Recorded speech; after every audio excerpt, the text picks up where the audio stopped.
መልካላየሁ ስእስዬ እንዴት አመልካለሁ እንዴት አመልካለሁ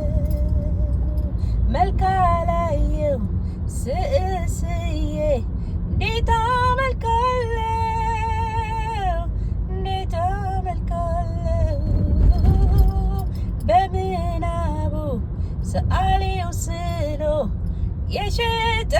የሸጠውን እንዴት አመልካለሁ